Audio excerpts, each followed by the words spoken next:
Continuem fent un divendres des de Perafita, des de Lluçanès, i ara és el moment de les recomanacions, recomanar-vos alguns indrets d'aquesta zona perquè hi vingueu a passar un cap de setmana. És recomanable venir a Lluçanès? I estem d'acord, Perfecte. Doncs l'encarregat de conduir-nos per aquestes recomanacions és l'Àngel. Àngel, com estàs? Hola, molt bé. Us he de dir que l'Àngel també es dedica a la cria i difusió de races canines autòctones. Algun dia ens en vindràs a parlar al programa perquè és interessantíssim. Però, Àngel, una pregunta. Per què has demanat que si feies les recomanacions volies tot aquest espai així, muntat d'aquesta manera?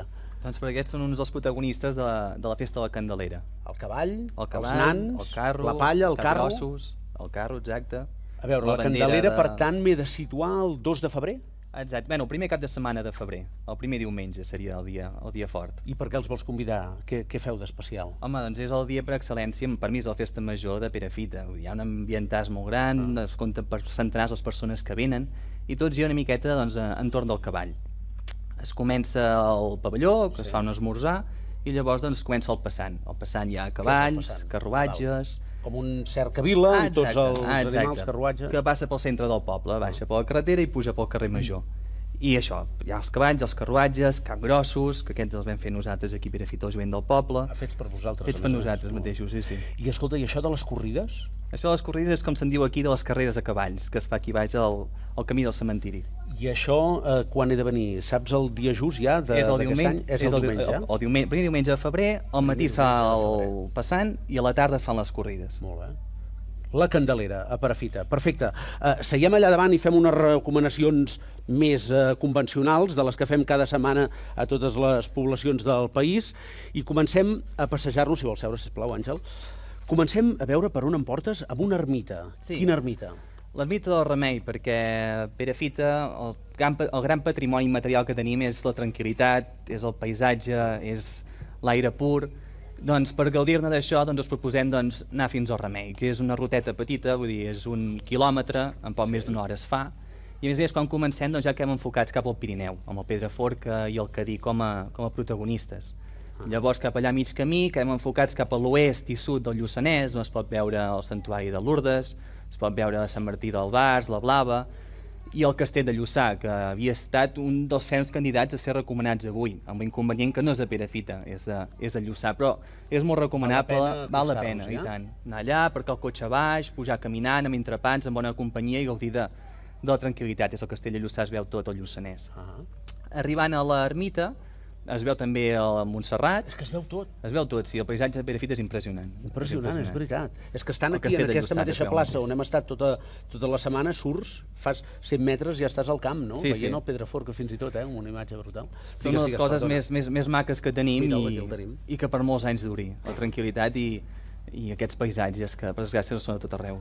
Per tant, aquesta ruta que ara ens fas fins a arribar a l'ermita, què m'he d'imaginar sortint de Perafita? Quanta estona? És 1 quilòmetre, vull dir, això es pot fer res. Tota la família, més o menys. Sí, més és bastant planer, vull dir, no té complicacions, és un camí ample, vull dir, poden passar cotxes, és un camí gravat i es fa bé, i tant. Doncs deixem l'ermita i ara em vols portar a un castell. Volia comentar una cosa de l'ermita. Digues. El segon cap de setmana d'octubre, que enguany s'escau en 14, d'aquí 4 dies, doncs es fa l'Aplec del Remei, que es va allà a les 9 del matí, s'esmorza, hi ha qui va buscar bolets. No fa pas gaire encara es feien concursos de boletaires, que jo sàpiga encara ja no es fan, i després a 2:45 es fa la missa en honor a la Mare de Déu del Remei. Allà hi ha un retaule al costat, una taula de pedra, i allà es fa la missa. Per tant, repetim dia? El 14 d'octubre. El 14 d'octubre, a tocar. Ara, si em portes al castell. Sí. Quin castell és? El castell de Perafita. El castell de Perafita és bonic i a mi el que m'agrada més és això que es veu ara en imatges, que és aquest call, això és la muralla est del castell, a l'altre cantó tenim el marge, els arbres per sobre, les fulles a terra, els rajos de llum enfocant el terra, vull dir, és com... I més ara a la tardor, no? És molt maco i és com passejar com per un espai de conte. I llavors seguint aquesta muralla est, doncs s'arriba a la porta principal, llavors es veu una miqueta el castell amb les seves torres, el jardí, que a més està molt ben cuidat, hi ha arbres majestuosos, les seves, el que dèiem, el finestral, i llavors això té una planta baixa i dos pisos a sobre. El castell és de l'estil francès, No és un típic castell català amb molts segles d'història, és un castell que sembla que va ser construït a principis del segle XX, i la història que té és que és una mica irònica, perquè aquí hi havia el Mas Puig, i el Mas Puig era la casa d'en Jaume Puig i Bauló i dels seus dos fills. I aquestes tres persones el que van fer va ser baixar a Vic el 1705 i firmar el Pacte dels Vigatans, amb el qual es comprometien a ficar-se al costat de l'arxiduc Carles d'Àustria, que havia jugat als furs i per tant a mantenir les llibertats a Catalunya, i a lluitar contra les tropes castellanes i franceses comandades per Felip V, que era de mentalitat uniformista o totalitària. Van morir a Barcelona defensant la capital el setembre de 1714, i aquí a Perafita al centre hi tenim un monòlit en honor seu, que si llavors quan parlem del centre de Perafita en parlarem una miqueta. De totes maneres, la llàstima és que no es pugui visitar aquest castell. Exacte, és privat, no es pot visitar. A veure si fan un pensament, no? Aviam. Estaria bé, Aniria molt bé. Sí, és cosa... Nosaltres no ens hem mogut d'aquesta plaça de l'Església, absolutament fantàstica. Seria bo fer un recorregut per Perafita, també fantàstic. Carrerons, sortir del camp ràpidament, passeja'ns. Visita obligada, començar per exemple per la plaça Major i tirar carrer Major avall. Es veuen les cases de pedra, les llindes que parlàveu abans, amb les seves inscripcions.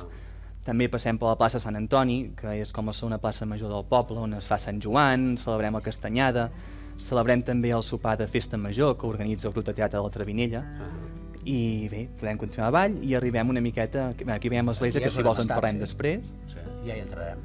I això, llavors arriba també a la plaça dels Gronxadors, des d'on tornem a trobar molt bona vista, cap al Pirineu, cap al Castell de Lluçà, i també és un bon lloc, si vas amb canalla, que aquells juguin amb els gronxadors i tu mentrestant vaig xerrant tranquil·lament amb la vista al darrere. Aquí es veu el carrer Major. I després, ja que hem baixat... Molt ben conservat, sí. Què anaves a dir?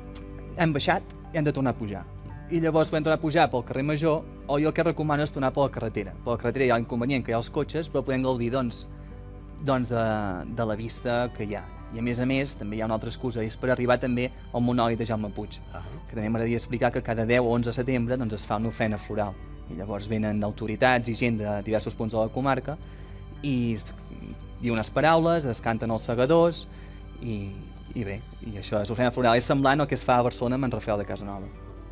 M'oferies entrar a l'església, per què m'hi vols portar? A l'església hi ha unes pintures molt interessants que les va fer en Joaquim Busquets, aquí es veuen, i a més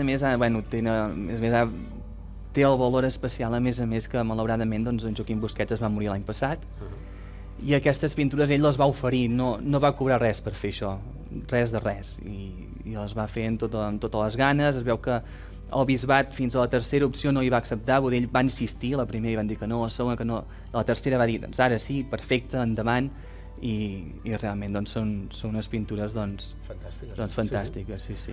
Molt bé. Àngel, fantàstic. Clar, tot parlant en positiu de Perafita, i jo crec que hi ha una cosa negativa. Quina? Que no me l'has comentat. Quina?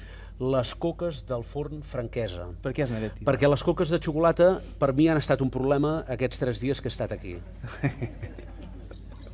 Com pot ser que es facin aquestes coques tan bones, per favor? Això és el seu secret, suposo que és com el secret del Coca-Cola, quasi bé, és cosa seva. Sembla fàcil quan les veus, de bones que són, sembla fàcil, i no, hi ha secret. Sí, suposo que sí. Problema positiu, suposo que amb el somriure ja també ho confirmàveu. L'aplaudim, no? L'Àngel ho ha fet molt bé. Moltíssimes gràcies, Perafita, moltíssimes gràcies, Àngel. Àngel, una setmana absolutament fantàstica. A on? Doncs al Lluçanès. Demà, Espartac, serà dijous, però serà com si fos divendres. És veritat. Demà, tertúlia de la Riera. Tertúlia de la Riera, per tant, Demà, tertúlia de la Riera, que ho sàpiguen. I a més, ja podríem anunciar una cosa que m'han dit que no anunciéssim, però la direm. Demà, a la taula de la tertúlia de la Riera, com a convidada tindrem, ens costarà, a la tieta Consol, la gran Montserrat Carulla. Això donarà joc. Molt bé, doncs ens veiem demà i gràcies a Perafita. Ens veiem demà. Fins ara. Gràcies a vosaltres, adéu.